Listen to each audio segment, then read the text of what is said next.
রংপুরের কি হেমায়েতপুর একটা ইউনিয়ন মানে উপজেলা, তারপরে টুঙ্গিপাড়াতে তো নাই কিছু।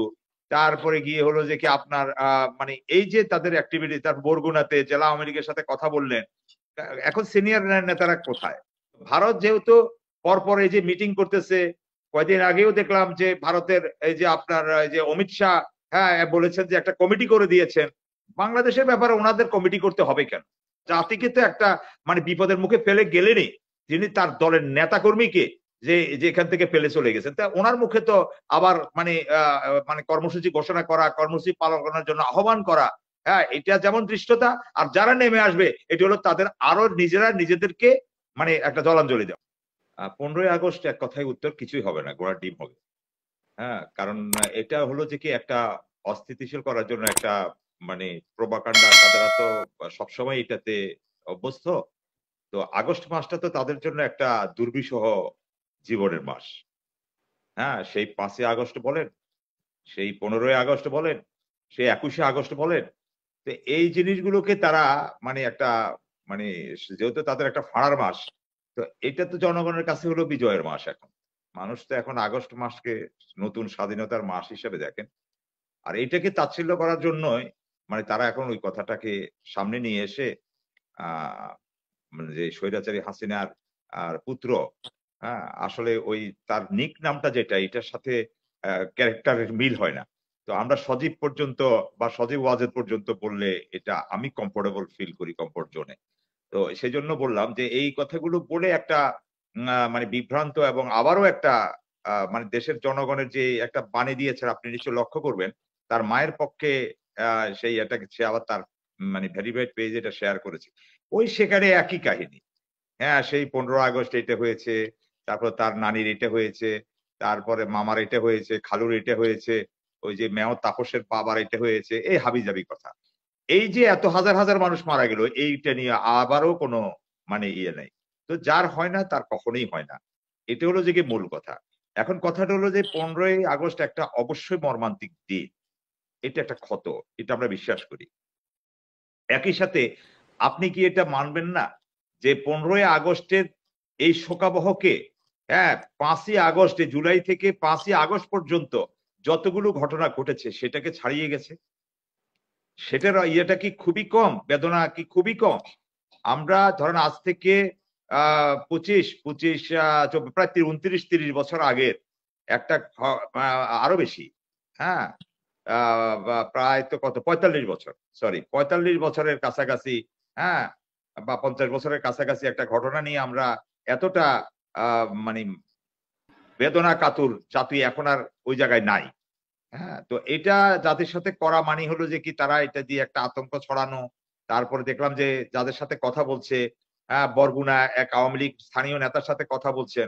আওয়ামী লীগ তো বিশাল একটা মানে আন্তর্জাতিক খ্যাতিসম্পন্ন দল। তা আওয়ামী লীগ এরশাদ সাহেবের পার্টির মতো মানে রংপুরের পার্টি হইতে যাচ্ছে কেন? মানে ব্যাপারটা তো মানে বোধগম্য না। হ্যাঁ, তাও রংপুরের কি হেমায়েতপুর একটা ইউনিয়ন মানে উপজেলা, তারপরে টুঙ্গিপাড়াতে তো নাই কিছু। তারপরে গিয়ে হলো যে কি আপনার মানে এই যে তাদের অ্যাক্টিভিটি, তার বরগুনাতে জেলা আওয়ামী লীগের সাথে কথা বললেন। এখন সিনিয়র নেতারা কোথায়? হ্যাঁ, কারণ সিনিয়র নেতারাও আর তাদের নেতৃত্বকে এই শেখ হাসিনা তাদেরকে বিপদের মধ্যে ফেলে পুরো জাতির কথা তো কখনোই ভাবেনি। আর এখনো যতটুকু ইয়ে করেছে মানে তার দলের নেতাদের কথা না ভেবে সে দেশ ছেড়ে পালিয়ে গেছে। তো সুতরাং তার কথা এখন কে বিশ্বাস করবে? এখন কথা হলো যে কি নিরাপদ জায়গায় থেকে যেভাবে ২ টা কথা বলতে হবে, মানুষকে উস্কানি দিতে হবে, মানুষের ক্ষতটাকে আরো বাড়িয়ে দিতে হবে। এই জন্যই আসলে এটা করা। আর এটার একটা ভিন্ন মাত্রা পাওয়ার পেছনে, আতঙ্ক ছড়ানোর পেছনে একটা কারণ আমি যদি দেখি, সেটা হলো যে গিয়ে আপনার ওই যে ভারতে গিয়ে তার আশ্রয় নেওয়াটা। এইটা একটা বড় মারাত্মক ব্যাপার। এটাতে একটা আসলে কিন্তু একটা ভালো একটা মেসেজ দিয়েছে যে এটা অনেকে বলবার চেষ্টা করেন। আমিও বলি যে ধরেন হাসিনা ভারতের বন্ধু। ভারত হাসিনার বন্ধু। প্রশ্নটা হয়ে গেছে এখানে। হ্যাঁ?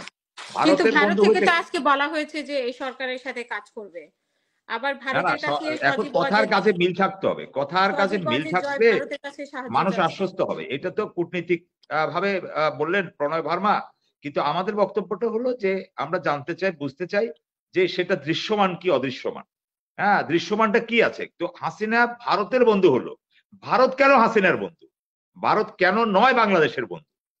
কেন বাংলাদেশের বন্ধু হতে পারতেছে না? কোথায় তাদের সেই জড়তা? এখন যদি ভারত যদি তার নিজে নিজে যদি তাদের এই আত্মাহুতি দেয়, তাহলে তো আমাদের কিছু করার থাকবে না। কারণ আস্তে আস্তে তো এই জাতির সাথে এই নেশনের সাথে তাদের একটা হয়ে যাবে, দূরত্ব হয়ে গেছে। এটাকে জোড়া লাগানোর যে একটা সুযোগ, সেটা কাজে লাগাচ্ছে না।